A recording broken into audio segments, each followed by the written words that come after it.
Metabolism class 5। Welcome friends, food technology के YouTube channel में आप लोगों का बहुत बहुत स्वागत है। आज हम लोग फूड सेफ्टी ऑफिसर के मेटाबॉलिज्म टॉपिक के ऊपर पढ़ने वाले हैं। हमारा अगला टॉपिक होगा वसा संश्लेषण और संचय का महत्व, यानी कि फैट सिंथेसिस एंड स्टोरेज के बारे में और उसकी इंपॉर्टेंस के बारे में हम लोग पढ़ने वाले हैं।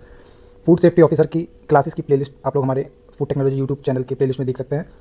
फूड साइंस एंड नोट्स की भी आपको प्लेलिस्ट मिल जाएगी। फूड इंस्ट्रूमेंट्स की क्लासेस के बारे में भी आपको मिल जाएगा। जैम जेली जो भी इंपॉर्टेंट टॉपिक हैं इंटरव्यूज से रिलेटेड वो भी आपको उसमें मिल जाएंगे। और ऐसी यूज़फुल कंटेंट के लिए आप हमारे चैनल को सब्सक्राइब कर लीजिएगा और वीडियो को लाइक करके अपने दोस्तों के साथ शेयर जरूर करिएगा। चलिए शुरू करते हैं हम लोग अपना अगला topic, importance of fat synthesis and storage, यानी कि वसा संश्लेषण और संचय का महत्व। उपरोक्त विवरण के स्पष्ट है कि शरीर की आवश्यकता से अधिक जितने भी पोषक पदार्थ हम भोजन से पचाकर ग्रहण कर लेते हैं उन सबसे वसा बनकर वसा ऊतकों में संचित हो जाती है, यानी कि स्टोर हो जाती है। फिर आवश्यकता पड़ने पर संचित वसा का विखंडन करके इसका उपयोग ऊर्जा उत्पादन अथवा अन्य पोषक पदार्थों के संश्लेषण में किया जाता है। इसलिए संचित वसा को आरक्षित ऊर्जा यानी कि रिजर्व एनर्जी या आरक्षित ईंधन यानी कि रिजर्व फ्यूल या आरक्षित भोजन यानी रिजर्व फूड कहा जाता है, जो कि बाद में क्या होता है आपके बॉडी को ज़रूरत होती है।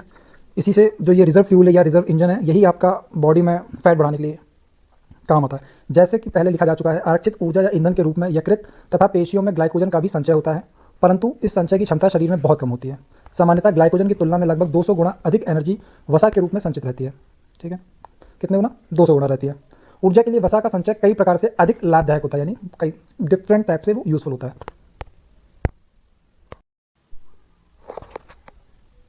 उन्हीं मेथड्स में से पहला मेथड है कि पहला पॉइंट है, वसा में हाइड्रोजन की मात्रा बहुत अधिक परंतु ऑक्सीजन की कम होती है। अतः वसा का ऑक्सीकरण या जारण अधिक होता है। इसलिए वसा की एक निश्चित मात्रा से ग्लूकोज या प्रोटीन की उतनी ही मात्रा की अपेक्षा लगभग 1/4 गुणा अधिक ऊर्जा प्राप्त करती है। ये सब आप जो गुणा वाले हैं 200 गुणा 2/4 गुणा, ये सब आप अपने कॉपी में इंपॉर्टेंट पॉइंट लगा के नोट डाउन करते चलेगा, क्योंकि ये लगभग और अप्रॉक्स जितने भी ये गुणे आ रहे हैं यही आपके ऑब्जेक्टिव क्वेश्चन बनेंगे इन्हीं से। सेकंड, वसा का एक संघनित यानी कि कंसंट्रेटेड पदार्थ होती है। वसा क्या होता है? फैट क्या होता है? कंसंट्रेटेड पदार्थ होता है, क्योंकि इसमें जल की मात्रा अपेक्षाकृत बहुत कम होती है, अतः वसा संचय अपेक्षाकृत कम स्थान घेरता है।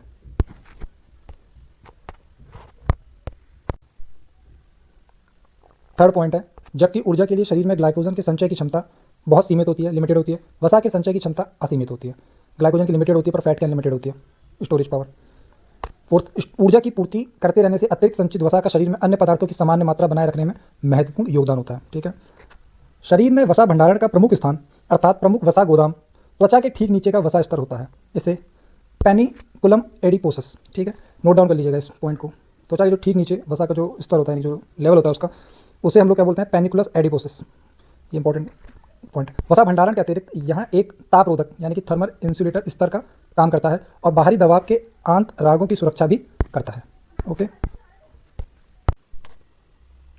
कीटोसिस अर्थात अम्लता। कीटोसिस और एसिडोसिस क्या होता है? यह है भूखमरी, मधुमेह यानी डायबिटीज या निरंतर वसा प्रचुर भोजन करते रहने आदि दशाओं में या तो शरीर में ग्लूकोज की मात्रा बहुत कम हो जाती है या कोशिकाएं रुधिर से ग्लूकोज को ग्रहण नहीं कर पाती हैं। अतः कोशिकाओं में ऊर्जा उत्पादन मुख्यतः वसा के जारण से होने लगता है। इसके लिए वसा ऊतकों में वसा अपघटन यानी लिपोलिसिस तथा यकृत में कीटोकायों के बनने की दर अत्यधिक बढ़ जाती है। अतः रुधिर में कीटोकायों की मात्रा सामान्य से लगभग 10 या 10 गुना तक हो जाती है, यानी कि 30 तक हो जाती है। ओके, नॉर्मली कितनी होती है? 3 होती है, पर 10 गुना में ये 30 तक हो जाती है। इसी दशा को कीटोसिस या अम्लता कहते हैं। कीटोसिस और एसिडोसिस भी कहते हैं। इससे क्या होने लगता है? इससे सांस फूलने लगती है तथा ग्लूकोज की कमी के कारण तंत्रिका तंत्र के अत्यधिक कमजोर हो जाने से मूर्छा आने लगती है, यानी कि आप बेहोश भी होने लग जाते हैं। और अगर ये ज़्यादा भी हो जाए तो आपकी डेथ भी हो सकती है, मृत्यु तक हो सकती है इससे। अब तक अगर आप लोगों ने हमारे चैनल को सब्सक्राइब ना किया हो तो please food technology YouTube channel को सब्सक्राइब कर लीजिएगा। और फूड सेफ्टी ऑफिसर की फ्री क्लासेस आप लोगों को अच्छा कंटेंट में प्रोवाइड कर रहा हूँ, तो वीडियो को लाइक और चैनल को सब्सक्राइब करके अपने दोस्तों के साथ शेयर कर देना। चलिए चलते हैं अगले टॉपिक पर। वसा उपापचय का हार्मोनी नियंत्रण, hormonal control of fat metabolism क्या होता है? इसमें अग्नाशय यानी कि पैंक्रियाज द्वारा स्त्रावित इंसुलिन हार्मोन वसा के संश्लेषण और भंडारण को प्रेरित करता है। इसके विपरीत अधिवृक्क एड्रेनल ग्रंथियों के एपिनेफ्रीन तथा कॉर्टिसोल हार्मोन, थायराइड का thyroxine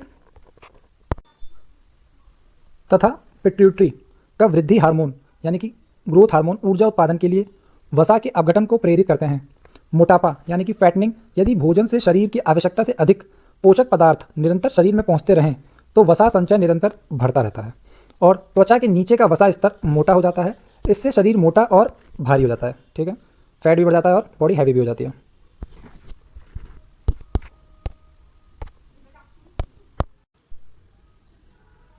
next is atherosclerosis.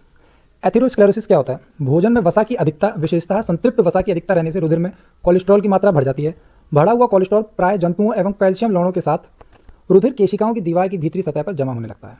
Okay, इसे एथेरोस्क्लेरोसिस कहते हैं। इससे केशिकाओं की दीवार की मोटी और कड़ी हो जाने से रुधिर संचरण प्रभावित होता है। रुधिर वाहिनियों फट सकती हैं, व्यापक रक्तस्राव हो सकता है तथा हृदय गति रुकने से मृत्यु हो सकती है। मधुमेह यानी कि डायबिटीज, थायराइड ग्रंथि का अल्प स्त्रावण यानी हाइपोथायरॉयडिज्म, धूम्रपान, नर हार्मोन्स आदि इस बीमारी के प्रेरक होते हैं। ओके।